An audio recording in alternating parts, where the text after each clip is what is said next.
to Maxed Out Man, helping you become the man you were made to be.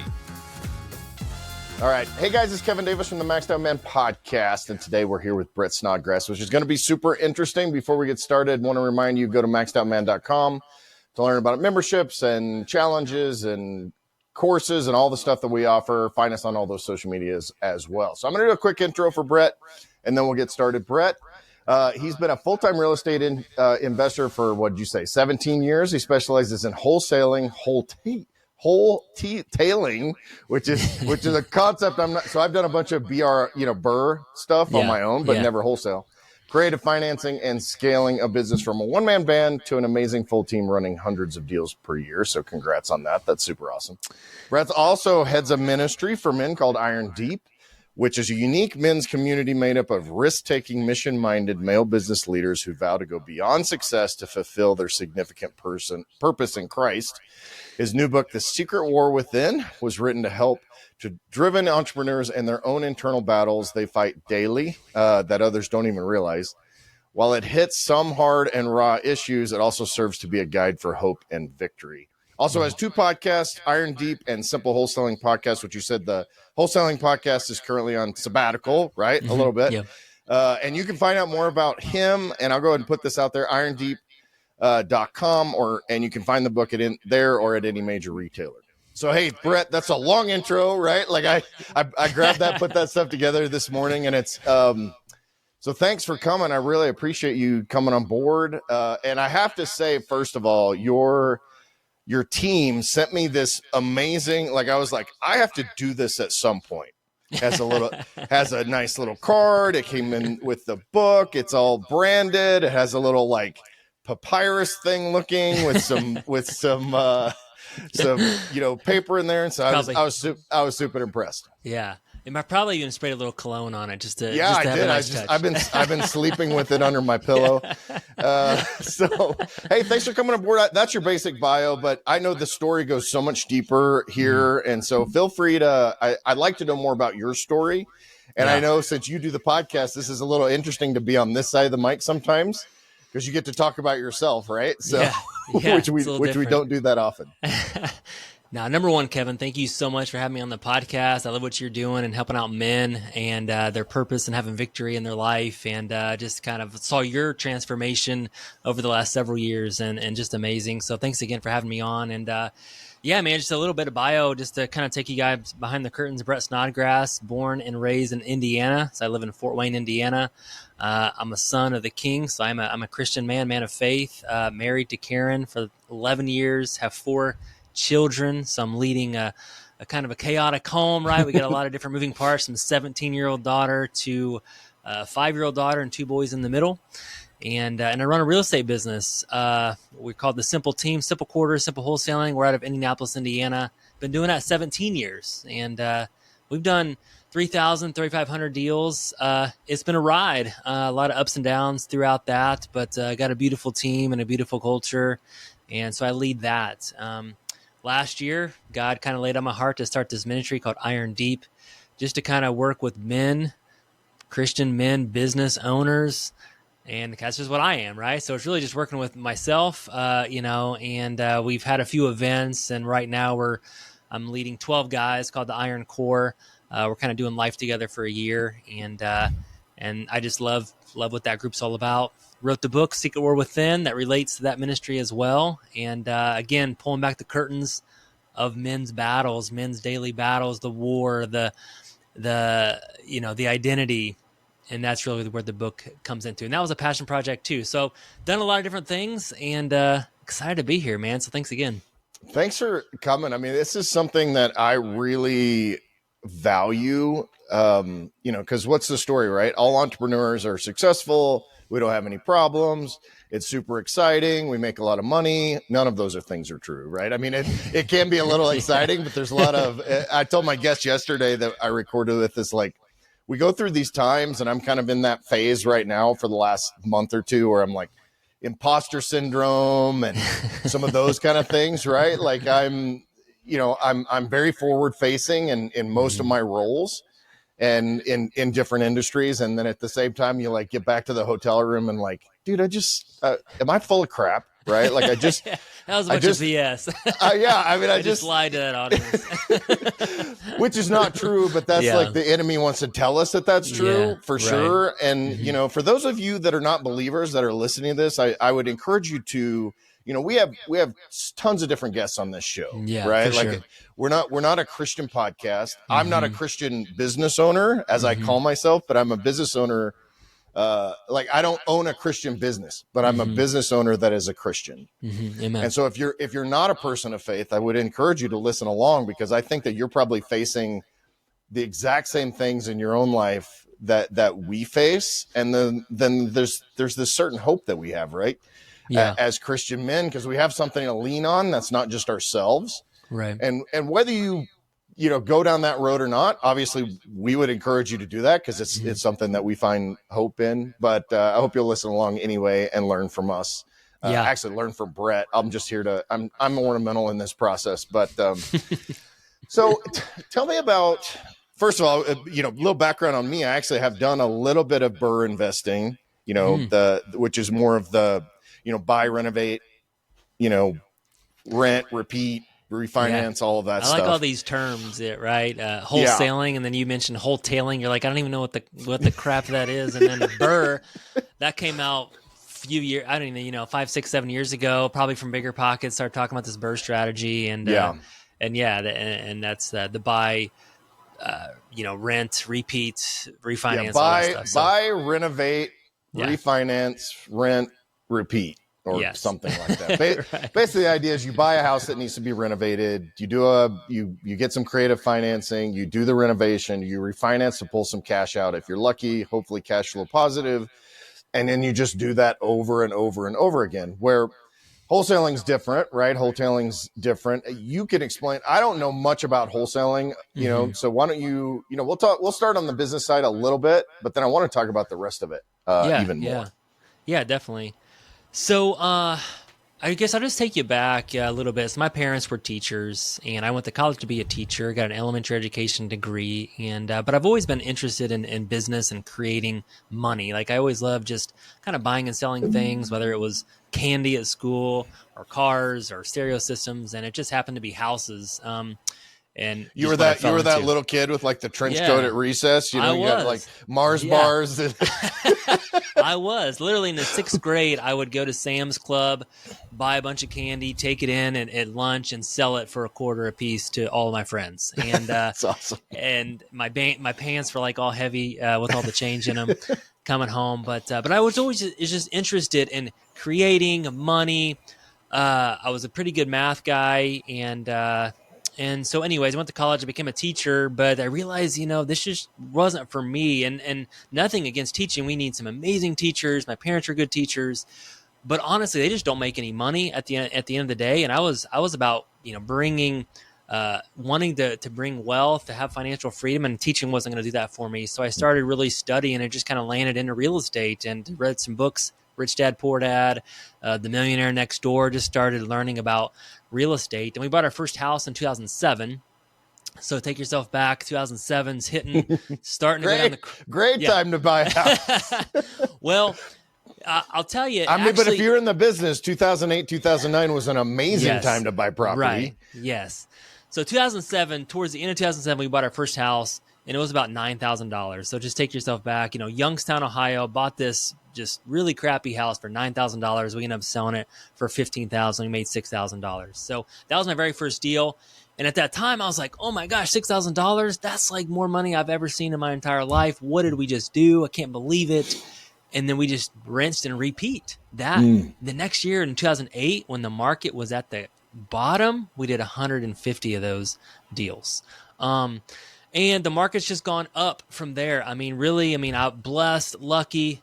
I got in 2007, 2008, and now 2023, right? What have we seen? The market has just gone up. Yeah. We've just seen an increase, and we thought it was going to crash. It was funny. We saw news articles in 2015. Let's wait for the market to crash. It's right around the corner. And here we are like 8 years later. COVID hits. Yeah. It's going down, baby. Interest rates, it's going down. And here we are. So 17 years in, been very blessed with it. So a little bit about wholesaling. Yeah. I mean, it's a marketing business. It's a private, we're sending out letters, we're doing cold calling, we're sending out texts. We're just talking to private homeowners to buy their home for cash or in a creative way. Mm-hmm. And we do that several times. So we're kind of known in Indianapolis as a really good house buyer. I kind of relate our business to like CarMax in the car industry. So we buy houses, CarMax buys houses, we buy them at a discount. We sell houses, and we also finance houses. So people come to us because we'll sell them our home and we'll finance it. We'll be the bank. So we're kind of like the CarMax of the real estate industry. And that's a little bit. I also do rentals too. As well. So different types of buckets. Wholesaling, right. And wholesaling is our active income, rentals, and then we also do the seller financing where we're the bank. So, and do you make a choice to do the rentals based on, all right, so this house is probably not as valuable as it could be, but if we hold it for a year or 2 years as a rental, then we, can kind of, what's your decision-making process on that side of things? I don't have a great strategy, honestly, with it. Most of the time our rentals are because we inherited a tenant, because tenant-occupied properties are tough to sell. So maybe there's someone and they have a couple of properties and they just happen to be rented. And we'll say, we'll take it with the tenant. So then we just inherit the tenant and we keep it as a rental. Most of them have happened that way. But some of them are, this will be a nice rental. Let's keep it because I can refinance it and get a lot of money out of it. So it'll be that we'll do the burst strategy on some of them as well. Or a lot of times I'll do like a portfolio refinance. So I'll buy 10 properties and then we'll refinance all 10 of them with a large loan. We do that as well. Those of you that don't know, and we're recording this at the end of February. So tax season is coming up. This whole tax the rich thing always cracks me up, because rich people don't pay taxes. Right. They don't. Yeah. The middle class pay taxes. Right. So what were you going to say? Yeah. I mean, it's an interesting comment. And I think you got to really just shift your mind around that. I was talking to my CPA and they're very heavy in the real estate investing. And I probably for the first several years had this misconception of, I make some money, got to pay my taxes. My CPA, this is probably 4 or 5 years ago, he said, real estate investors don't pay taxes. Right. Yep. And he said that, and that just shifted everything for me. I was like, oh, yeah, I don't pay taxes. That real estate investors, we don't pay taxes. And so if anyone says, if an investor comes saying, man, I had to pay this huge tax bill, I just say, well, real estate investors don't pay taxes. And if they do, then we got to figure something out. What are they doing wrong, right? I mean, you take Donald Trump. Yeah, he was getting crucified for his taxes, not paying taxes. Real estate, investors don't pay taxes. Right. That's all. I love that comment at that town hall, right? Because and if you go look it up on YouTube, you can see it. And we're not here to talk about politics, but I thought it was a great comment because Hillary Clinton during this town hall was like, "Yeah, Donald Trump doesn't pay his fair share of taxes," and he literally said, "You're right. I don't pay taxes, and neither do any of your friends." Right. And if you don't really, I could do kind of the quick 101, but essentially when you do, so you want to take advantage of the tax laws as much as possible. When you're talking about real estate and refinancing, because you're actually taking out equity on those homes, you can actually pull cash out of that stuff and it's not taxable income. And so someone like Donald Trump, who owns like $8 billion worth of real estate, like he's probably his people just constantly refinance everything. Yeah. Even at different interest rates and all that, because that's how he pulls cash out. Yeah. But he doesn't pay tax on that. Right. So if you're not investing in real estate, it's definitely something to look into. It's not risk-free. Obviously there's a lot there, but. And really, that's why I started buying rentals, is because my CPA said that comment. He said, real estate investors don't pay taxes. And I said, oh, why pay taxes? How do I not pay taxes? And he said, well, you got to buy some rentals. You got to do some cost segregation. You got to do forced depreciation. You got to do all these different things to force depreciate your assets. And then you don't pay taxes. Anyways, that's a whole long-winded another podcast. But at the end of the day, that's why I have rentals. Yeah. So, this isn't a real estate podcast, but it's something that I think all of us because we got a lot of entrepreneurs listen to this, and this is a great opportunity, but it's not like when you go on the internet, right? Everything is burr this and burr that, get rich. And, there's some very definitive strategies that you need to have. So take some, find someone that can teach you how to do this correctly. make sure you get some cash on the hand. There's different, obviously that other people's money thing is always fun. Yeah. Yeah. But like a business like yours is awesome because with me, we have to go find hard money lender guys. We have to kind of go through that process, and then we do refinances. And if you've gone through a mortgage process since 2009, it's a pain in the ass. So it is for sure. It is. And most of the private, and that's just a whole different ball game, but I got into private money lenders several years ago. So this is just John, the doctor, that I call up and say, hey, I got a house. He says, how much you need? 150,000. It's there tomorrow. That's the difference between private money and the hoops of hard money or traditional money. So that's just what I got into. So I got several private money partners. They just trust us. They've been lending for years, and it just changes the game. So all these things, again, it's just wealth building strategies that I love. I mean, I love creating. I love building it. So it's fun. So talk to me about that journey. So you've been doing this for 17 years. It's all of us love this stuff if we're entrepreneurs. We love this journey. We love the excitement, but at the same time, there's this other side of this coin, right? Like there's the long nights or stressing about overhead or stressing about that next deal or if the deal falls through or if a renter trashes the house or talk to me about that journey and how you started to develop kind of this, hey, I can learn from this and help other men to deal with this as well. Talk to me about that a little bit. Yeah. I mean, I think your podcast really talks about just kind of the lonely road of the entrepreneur, the business owner. And I think that men are starting to talk about that a little bit more, but here's the way it looks. We have it all together. We don't have much problems. We make the money. We always have our masks on. We always have to lead everything. So we're leading our businesses. We can't talk to our employees about really anything. We're leading our family. We're trying to lead our health. But really we're sacrificing a lot. So our neck is always on the line. So you talk about just kind of the pressure, some anxiety, some stress with it.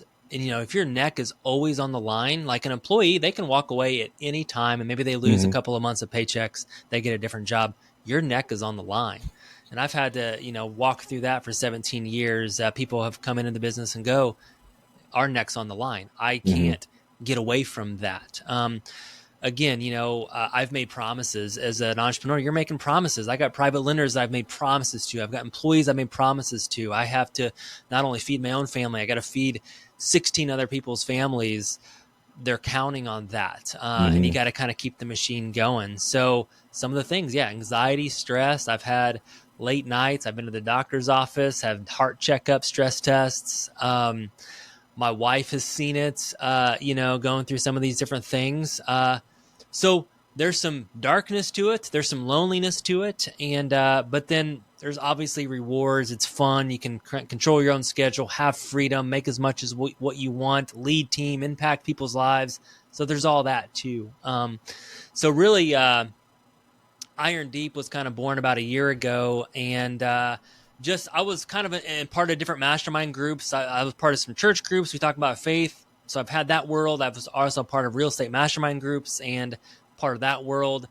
And again, some of the same stories. Guys were very publicly successful, but privately were struggling.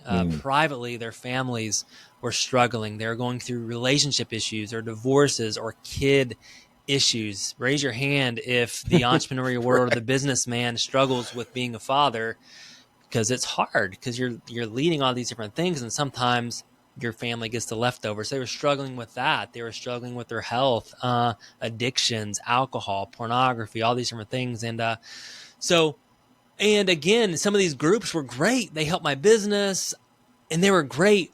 But still, I didn't have like a lot of deep relationships coming out of there. We talked about business. We talked about money. We talked about sales. We talked about growth. But I still couldn't call a lot of those guys and be like, man, I'm struggling with this, or let's celebrate, because I had this. Like we were still kind of in for it for ourselves. And, we're still just sharing our highlight reels, just like you do on social media. And it just wasn't that. So really Iron Deep was born of iron sharpening iron, but then just going deep with God and deep with each other. Like, hey, let's just take off the masks. Let's be honest. Let's just lay it all out and let's challenge each other, but let's also celebrate each other. So that's where this whole group kind of was born. And how long is that process to get someone? First of all, let me say it is interesting that to be able to find your people, right? I've made the statement a few times. I don't really like people, but I really like my people. Yes, I understand. Because I live in a place. I live in small town Montana, and there's not just a huge amount of entrepreneurs, right? So like most of my friends live all over the world. And so we do Zoom calls, we do phone calls and all that. And I've got a couple of them that I can say, dude, this weekend sucked. Like, I'm just down. Tell me, like, what do I need to do to change my mindset about this? But that's hard. I don't really have anybody I could just go sit down to lunch today and have that conversation. And I'm sure that most people do. What is it? I do want to point out one thing that you said, and that stress and that anxiety. Someone said to me over the weekend, so my wife was a stay-at-home mom. She took early retirement out of PR when we basically had our first child. And we've been married 28 years. If you listen to the podcast, you know that because I talk about this all the time. How awesome it is. But someone mentioned, like, he said to me, he said, I don't think most people understand the pressure when you are 100% responsible for the entire security of a family. Right. And in your case, I have some part-time employees and that kind of stuff, but I'm not responsible for the livelihood of 16 other people. Right. So I can imagine that so then you're taking on your own family, but then you're, responsible for all these other families. What do you think about that? Like, is that something that you see? Yeah. Yeah. I think, most of my friends, business owners, many of their wives stay home. Because again, they make quite a bit of money, and their wives, want to be a stay-at-home mom. My wife, Karen, she has been a stay-at-home mom for 10 years now. And by the way, it's the best thing ever, and it's way harder than anything we do as entrepreneurs. Let me point that out. Yes, first of all, so it is. Yeah, I was having a conversation with a mentor of mine. He's like, to look and see what my wife actually does. Like, I would probably pull my hair out. That'd be really stressful, really anxiety. So. Yeah, I mean, I think that the pressure is obviously there, and as an entrepreneur, right? I mean, you're kind of starting from nothing. I mean, yeah, you get your systems, you get your processes, then you start to get confidence, you get traction. But really, too, we're rolling the dice. I mean, I'm making educated decisions, but this is our risk that we're buying these houses thinking, hey, we're going to make a profit, so we can make a lot of money, but we can also lose a lot of money. And those of us that have been doing it for a while, we have those years. It's like, hey, I made $250,000. Hey, I made minus $200,000. Yeah.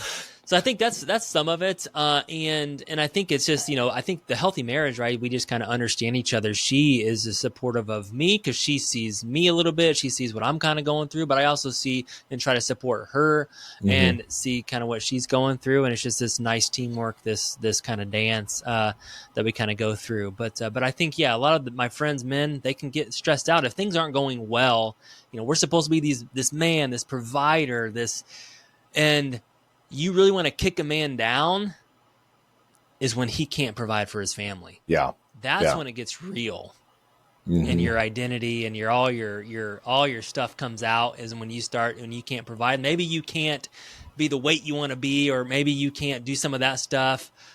But if you can't support your family, then that's where it gets pretty raw. So yeah, because that's like the core of most men, I think. And I think, and we can talk about this, but I think now in today's society, that's becoming less so, which I think is causing this identity crisis in men, because it is, I believe, innate and God-given, right? Like we are the providers, we're the hunter-gatherers and all that. And, but it's that fear, when we have those months where, hey, it's wintertime. And in my case, I own a bunch of brands on the internet. So in the automotive space, so the last few months are a little bit slower. And then I start going, oh, crap, what am I going to do? How do I need to bring this up? This is, and it's not just like, oh, I'm single and I want to make, and I want to be able to buy my cell phone next. Right. It's just that, hey, how do I pay the mortgage? How do I pay, how do I make sure my kids are taken care of and my wife is taken care of and all that. And so, that pressure is definitely something that's interesting. Did your wife, what I'm curious, because my story is kind of interesting, but did your wife grow up in an entrepreneurial situation? And how does that affect that? Because I'm leading the conversation a little bit. Yeah. But. No. Yeah. You're good. Have you ever taken kind of personality tests, like an Enneagram, disc test? Like, so for me, if you check out some of my tests, I am all risk. Like, I don't need much security. Mm-hmm. I am a quick starter. I fly by my seat sometimes. I love challenges. I love new things. I don't like routine sometimes. I struggle with that. Details, I struggle with that. And my wife is exactly opposite. She loves details. She loves routines, that she could eat the same thing every single day, every single meal.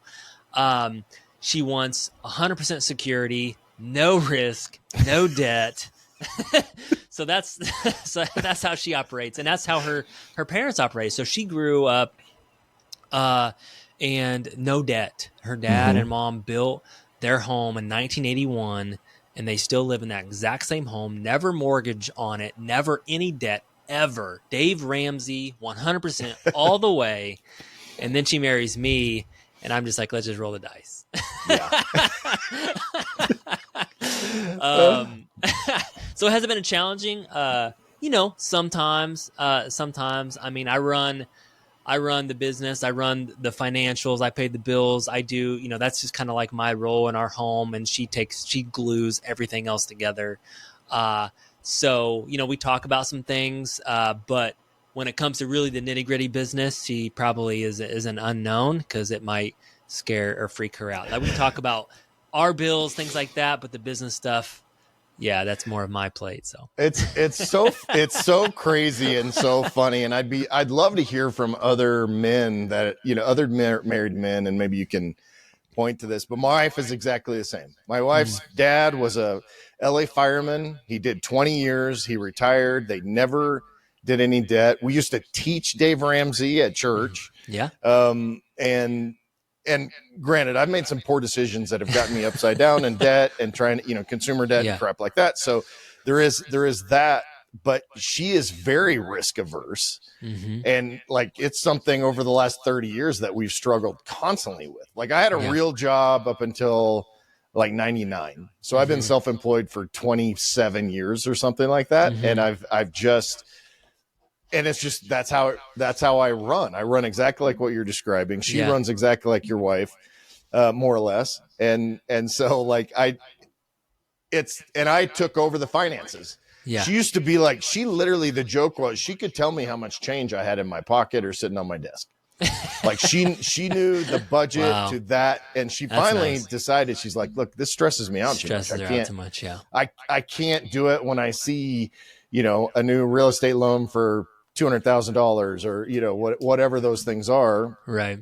And try to manage business debt and, all those different loans that we get. And so, I think we joke around too. It's like, I think if it was up to my wife, she would probably have desired maybe a 9-to-5 person, at least the times of 9 to 5, because there's been seasons where I've had to work a lot, that I didn't think about the business, that I woke up early before anyone was up, and I'm up at 5 a.m. trying to do payroll or figure things out during certain seasons. Or I think that she would have maybe thought, hey, I'm gonna marry a 9 to 5 person. But she didn't. And I think that's I think one of the misconceptions is people, my uncle told me this, like, you're so lucky. You own your own business. You can do whatever you want, whenever you want to do it. And honestly, sometimes during certain seasons, the truth is we've traded a 9 to 5 for 24/7. Right. And we got that pressure. I mean, there's certain times where I make payroll and I got $400 in the bank and I just paid out $70,000 in payroll. It's just kind of crazy. Yeah. So, that's they say I love having a 120-hour a week job, so I don't have to have a 40-hour a week job. Yeah, no, definitely. So there's been some conversations with her, but we work it out. We balance each other out. I mean, I pull her into more adventurous things, and she grounds me with things as well. So that's exactly our story. My wife, and having the freedom is always great. One of my first businesses was web development. So back in the day, I mean, this is like in the early 2000s. So, so we really could do it from anywhere that I had an internet connection. And they're not as prevalent now as they are, they were not as prevalent then as they are now. Yeah. But I think that's great. way to look at it in terms of like, how do you deal with that? What are those conversations that you have? Because I think women, by and large, want the security, because security tends to be much more important to most of them, but they also desire that adventure. At least in my case. So my wife was like a stay-at-home mom turned, off-roader, rally car builder, welder, like all these crazy things once the kids left home. But it was my entrepreneurial spirit that kind of drove her to this adventure. And she's like, yeah, it's scary as hell a lot of times, but I wouldn't trade the adventure part of it. I think she'd trade the stress on in a lot of cases, right. But not the adventure. What kind of conversations do you recommend having with it? Like, how do you navigate that, to have that kind of like, hey honey, it's all going to be okay, or just like, you just ignore it. I'll make sure it happens. I think, it's just that my wife's the same way. I think that she maybe would like some of that 9 to 5, but she also loves the freedom. She loves the adventure. She loves that I don't have to call in to call off of work, or if we want to go on vacation, we don't have to count our pennies, I guess. Right. And be like, oh, well, we gotta, we can't go out to eat, stuff like that. So it's been nice, with that. I think it's just, I think just being aware, right? And then just celebrating with who each other is, that sometimes we can have friction, and, I'm this risk-taking adventure guy and I want to just travel the world and do all these crazy things. And you want to, you're a homebody and want to stay home when you're good, and you just want to be home by yourself. That's where you find peace at. And that can cause some friction, but I think it's just, having those, being aware and just celebrating each other in that. And, I have these strengths, she has these strengths, and maybe just trying to do something. We saw some marriage coaches about a year ago, and that really helped. So it's a lot of times, we're focused on our marriage is focusing on their problems, some of their issues, but like, can you focus on your purpose? Like, and what are your strengths? What is your purpose? And you have these overlapping things. Like, honestly, really, if you look down at it, you want the same thing.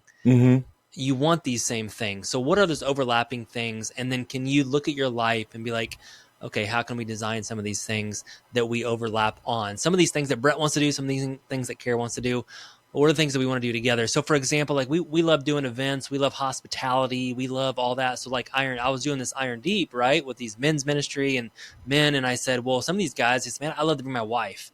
Well, I'm like, well, how about we do a couples thing? So we're doing that this year, so I can do it with my wife. So these are just something like we're overlapping on that we can do together. So just finding some commonality there, that we can do things together. So I think just focusing on the purpose and the alignment versus the problem and the friction. So I don't know if that helps at all, but that's 100%. We've gone to counseling probably 7 or 8 times in our marriage, and counseling or coaching. Sometimes there's some crisis things that we need to deal with. But most of the time I call it it's like changing your oil in your marriage, right? We went to a week-long retreat in Colorado called Crossroads, which is an absolutely great Christian retreat kind of center thing. And they do some deep work there, which was crazy stuff, but super breakthrough. We went there because we weren't really sure post kids, right? First of all, empty nesting is awesome. Right. But we weren't really sure like what the next 40 years of our marriage looks like, right? We're hoping to live a long, happy life. Yeah. And so we went there to try to do what you're talking about. It's like, all right, your season's changed. Right. I'm not really a winter guy. We live in Montana, but if you let me travel and you let me go someplace warm, then I'm a little bit, I can kind of get that balance and maintain those things. And me too. And actually it's kind of crazy, because I used to be pissed off whenever I used to have to go move snow, and because I'm like, what a waste of time this is. Right. I just spent 3 hours moving snow. It's going to snow overnight, and I get to do it all over again tomorrow. So I had this just like bitter heart, right? And just every time it snowed, I would kind of go down this road. My kids stopped following me on social media from like October to March, because they knew I was going to post crabby things on Facebook, which is kind of funny.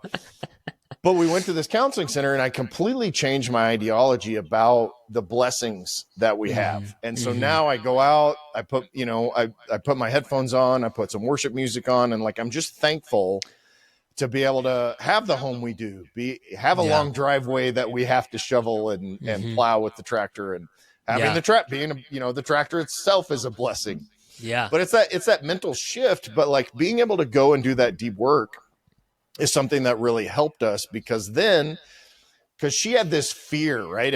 We're always based on fear. She had this fear that because of this, I was going to make her move to someplace stupid like California, which I thankfully I have never done. So you probably complained every winter. I'm sure that you complain. You're like, why do we live here? I'm sure you asked that question. Yeah. There's a Calvin and Hobbes thing that gets posted. Why do I live someplace where the air hurts my face? But we do the same thing, and we ask that, and typically it's after a big ice storm or like 0 degree weather, and then that's when we're like, why do we live here? When that might happen a few days a year, but we ask that, and but I think it's like the renewing the mind of changing that perspective, being thankful for the blessings that you have, and your season's changed. It brought me back to a few years ago. I was able to step out of the business into what they call the owner's box. So if you think of sports teams, typically the CEO, the owner, he's coaching the team, right? Well, I was able to actually hire a CEO, and I stepped into the owner's box. This happened 3 or 4 years ago. And I went from literally all in to not having anything to do. And that was a difficult season, because 14 years I'm running this business, and then I'm struggling with my own identity. I'm like, I don't know what to do. And then we went through some counseling with that, because I was like, what do I do? I don't know who I am. Right? I don't know who I am anymore, right? Right. No one calls me. No one asks me to do anything. And we realize how much your identity gets wrapped into, we complain about people needing us. And then when they don't need us, we're like, no one needs me. And did that cause you to be more needy with your family? Like, I think so. Like you kind of expected her to take over, take over that role. Yeah, I think so. And I kind of took all the leadership in my business and I poured it into my family. Like, we're going to do this, and our family's going to be perfect, and we're going to do this and homeschool, and we're going to travel the world. It's going to be great. And then she's like, no, we're not. And I was like, oh, crap. Could you go get a part-time job at Lowe's or something? Can you be a greeter? Get out of the house. And so how'd you transition into that? Like, how did you, and we can take it down to the very basics, which is if your identity is completely tied into what you do for a living, whether you're the CEO, owner, or if you're an employee, manager, or whatever, I think men tend to do that. I mean, I know I do that 100%. Yeah. I think, I think it's this balancing act of, wrapping your identity completely in it, but it's like, it's what we do, but really just shifting it to like, number one, I love to create. I love to lead. I love to impact people's lives. And that really kind of led me into, more of this men's ministry of Iron Deep. So like, that's why retired people die, because they don't have anything to do. Like, that's idle hands are not good. Right. So finding meaning, finding purpose is very, very important. So it kind of led me into Iron Deep, into the ministry. And that's kind of, where we landed. But it's funny how then I started that, and then my CEO took another job. So I'm back in the real estate too. So now I'm balancing both things.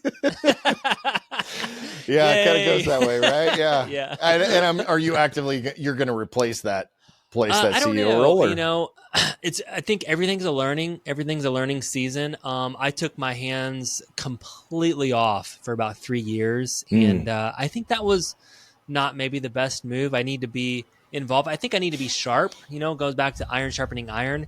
If you're not engaged, you lose your sharpness. And so it took me about 6 months to even get my sea legs back, because I was kind of not sharp anymore. I was out of shape, right? It's like if you don't work out for 6 months or 3 years, you're going to struggle, right? Yeah. So it's kind of like that. So I would say, yes, I'm putting pieces in place right now to delegate more, because that's my personality, but I don't see myself getting completely out in the owner's box anymore.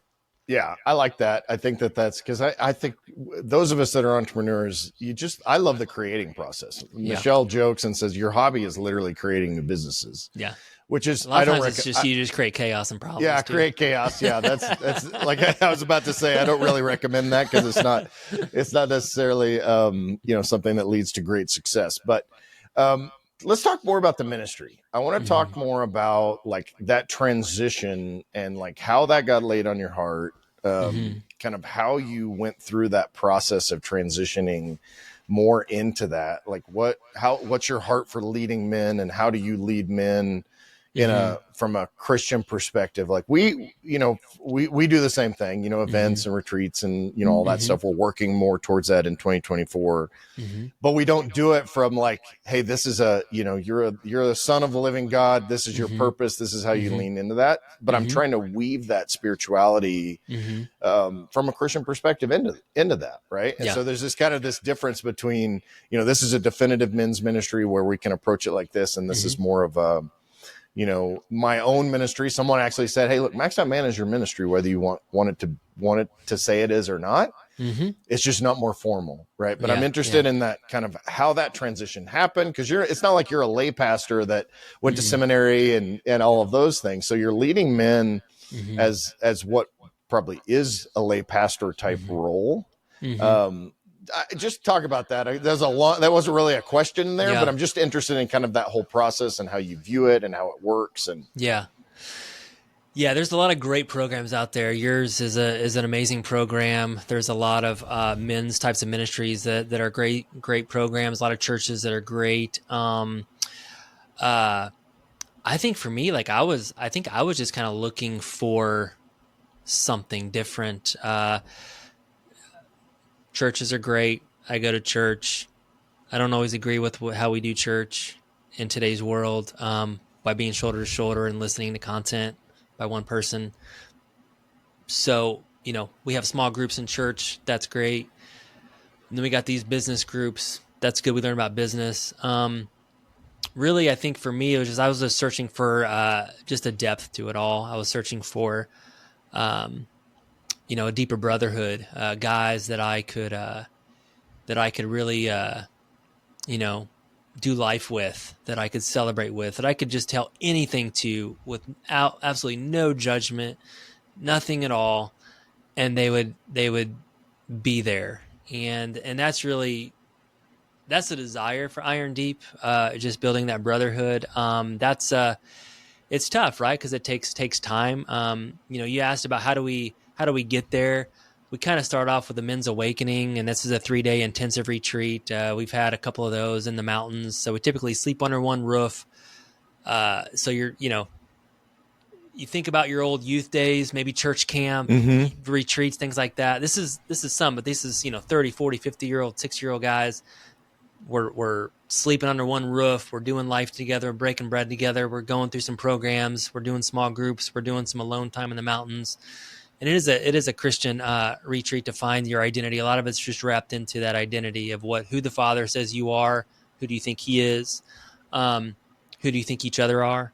And a lot of it is wrapped into that. And then with this iron core, we go in deeper into 3 areas. So number 1 is our faith. Number 2 is our family, and how do we lead that well? And then number 3 is our businesses, because God designed us to be business. I'm not a pastor. I didn't go to seminary school. But I think, right, if from a biblical perspective, none of the disciples did either. And I think we just need more people just to do it out of the passion of their hearts, not to get paid for it, nothing against that. But I just think that's where we're going. And I think maybe Iron Deep's offering something that maybe the church isn't right now, that a lot of churches aren't. And the response has been overwhelmingly good. And I think, and I'm trying to put my finger on it, and I think maybe it's just because, we're all looking for that community of like-minded guys that know what each other's going through, and that's just what it is. And so again, it's business guys, so they have a different perspective on their life versus maybe someone else that doesn't run a business.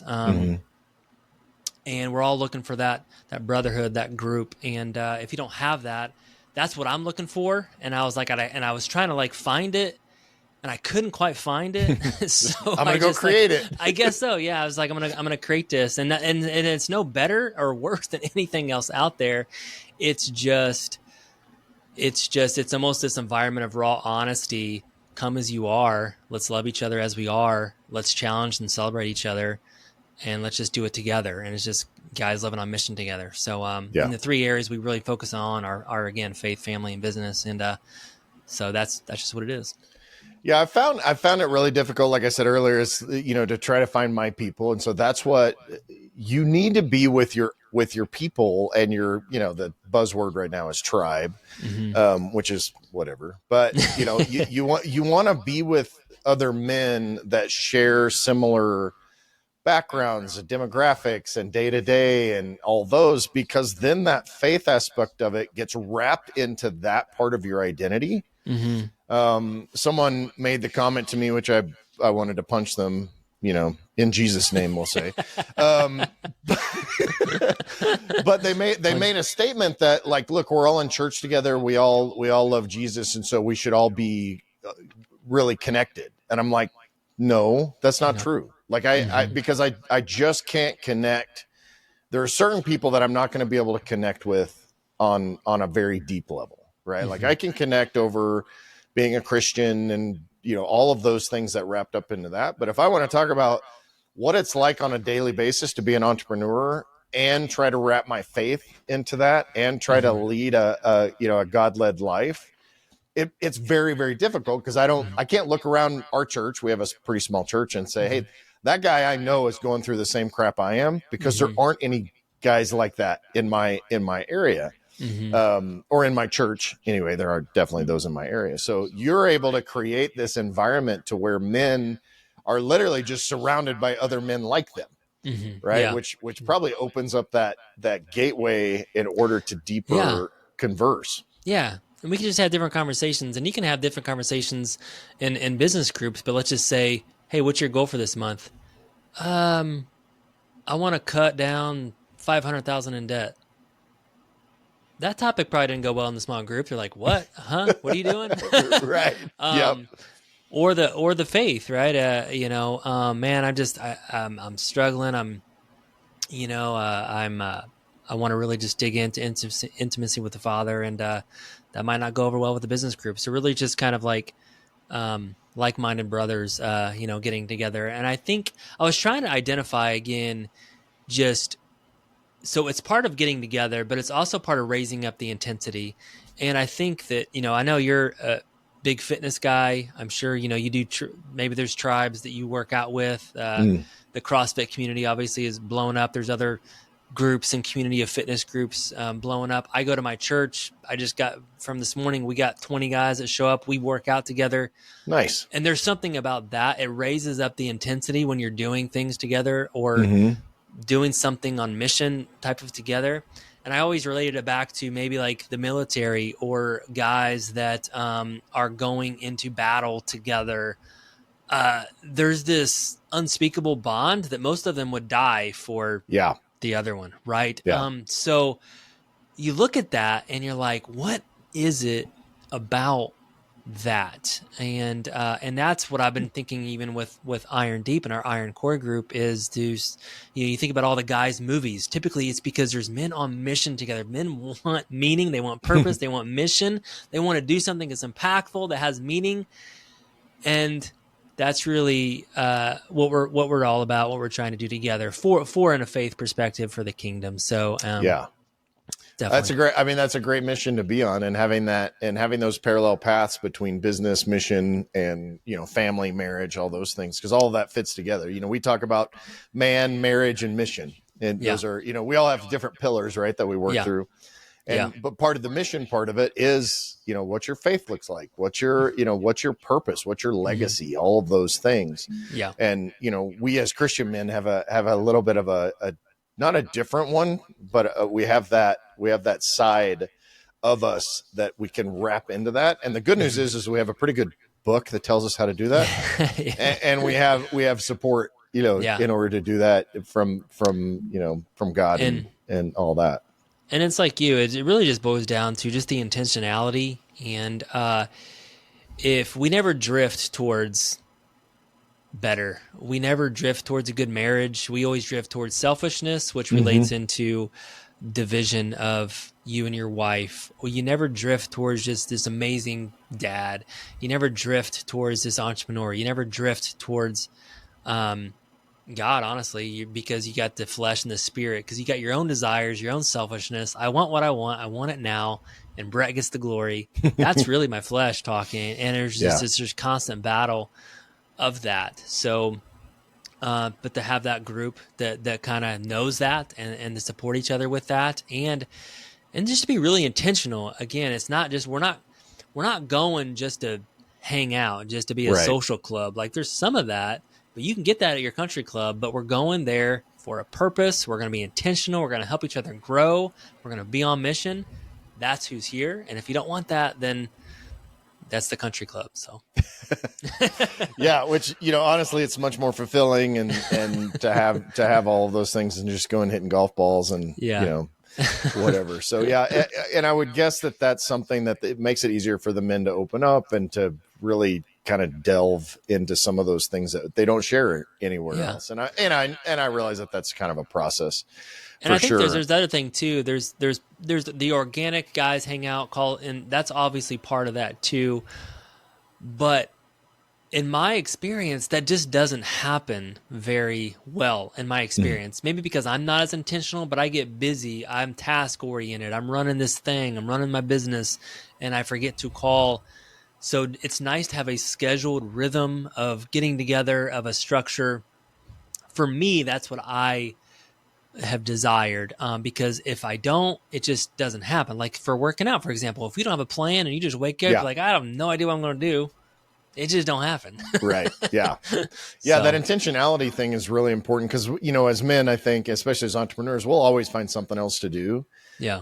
And then it's this balance between legalistic approach to those, and the buzzword or the big word is spiritual disciplines, right? Is versus being legalistic about it versus like having a genuine heart to do it. And I tend to rebel against legalism side of things. Like if you tell me, oh, well, you have to be doing your Bible time every day for 30 minutes or whatever, like I'm going to rebel against that. But if you say, hey, be in the presence of God all day, be thankful, practice gratitude, those things that I do, then I feel much more connected than that. And, to your point, again, there's nothing like, Western church is an interesting place these days. And there are times that I go on Sunday and I'm like, I feel worse after church than I did before I went to church. Right.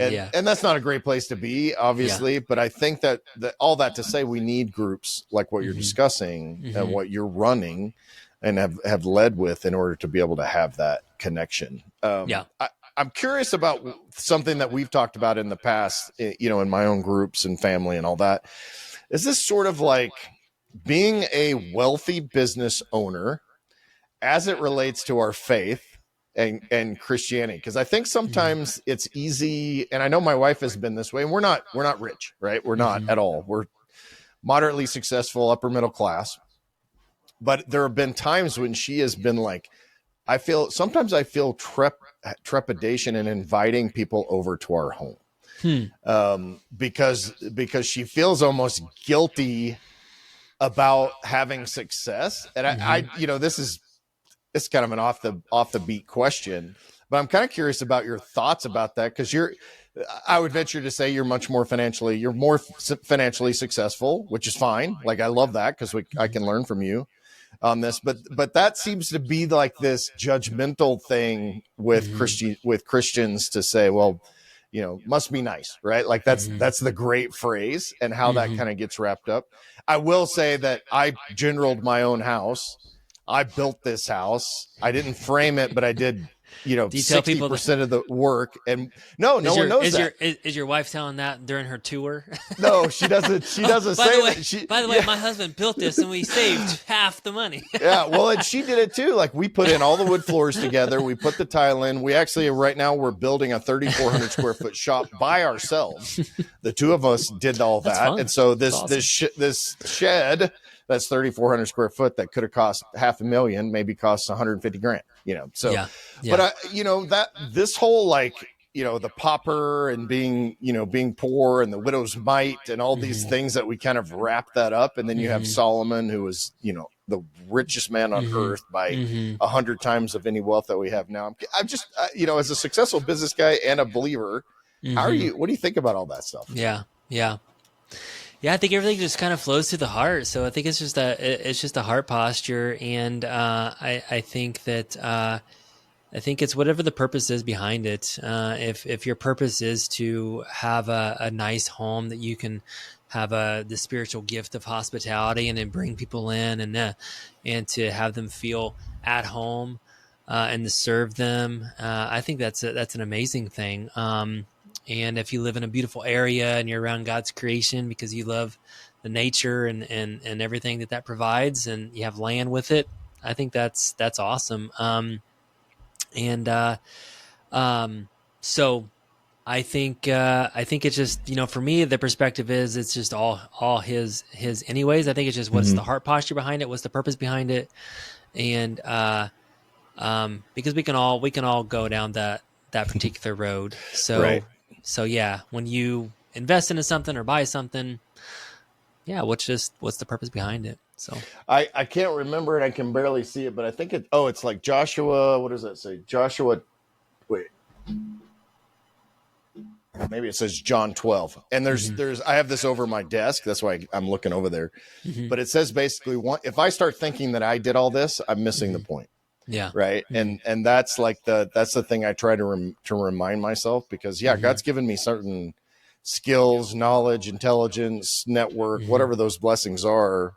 But if I see that as if, hey, this is something I've done, and I forget the fact that it's really all his anyway, then that gets a little bit derailing for sure. Yeah. But I get it. I mean, I've been down that road. I probably lean more towards, your wife's heart, probably, right? I mean, I drive a beater truck. Our house is nice, but it's definitely not, we could afford more, right? And but I probably something inside of me says, oh, but I shouldn't, because I don't want to be a show off, right? Yeah. Yeah. So. Well, and neither do I, because I'm a DIY guy. So like, if you look around this house, I didn't hire anybody to do 90% of what you see when you look around it, and so which I can cool. I can take pride in that, to say, yeah, we have nice things, but we also did it. Right. Yeah. Like, I probably would have leaned more towards doing and not doing any of it and hiring it all. It's a good balance. Well, hey, I want to be respectful of your time. I'm curious what kind of advice that you would give to men, Christian or not, that are kind of struggling in these areas that you're working on, concentrating on, kind of a couple pieces of advice for them before we wrap up. Yeah. I would say, I don't think that we, as men, reflect and are still and reflect that much. We don't really, we just go. We just do, we go, we get in the weeds, and we wake up 5 years, 10 years, 20 years later, and we just start asking, why did I do that? What was the point? What did I really even want? I don't know what I wanted. So I think it's just take some time and just start writing out, your desires, Christian or not Christian. What are some of your desires? What are some of your dreams? What do you want the next 5 years to look like? Look at the 5 years. So one of the things that we might do is, hey, 5 years, my daughter's going to be 22. My son's going to be getting his driver's license. He's 11 now. What do I want this to really look like? And I'm more of a relational guy. So it's like, I want to make sure I connect my family. I want to make sure that we're connecting. So what do I have to do to do that? So just taking some time to reflect and just to be honest with yourself, like, where really are you? What's the reality? And maybe you need some help with that. Maybe you need some guys to help you with your reality. Probably a couple of things you can do is look at your bank statements. That's probably going to give you a little bit of a reality of what you're spending your money on. To know priorities, you need to ask yourself, how do you spend your time? So check your calendar. How do you spend your money? And then what do you think about mostly? That's the most important things in your life, whatever that looks like. So that's how you can get radically honest with yourself.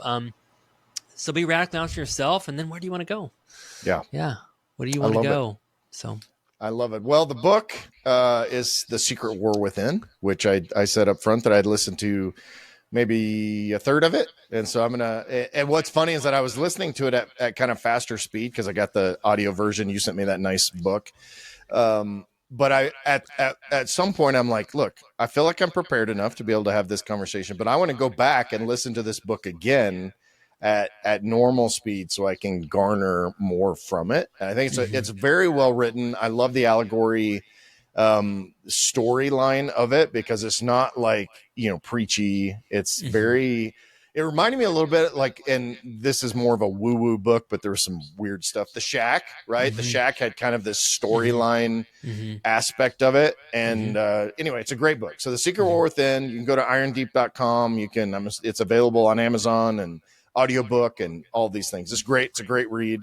You are formally invited to come to a men's retreat in Montana in the summertime. Awesome. If you want, we can collab on that a little bit. Yeah. But so how else, anything else you want to share on how we find you? No, I don't think so. Like I said, if you're interested in, what we're doing, check out irondeep.com. You can contact us just through the website, or my email is Brett, BRETT @irondeep.com. Our events are on there. Books on there, so check that out. We also have the podcast. You can check that out, the Iron Deep podcast as well. And look forward to chatting if you're interested. Awesome. Thanks, Brett. Have a good day. All right, thanks, Kevin. If you're looking to really maximize your life and become the man you were made to be, head over to maxedoutman.com and get your journey started today.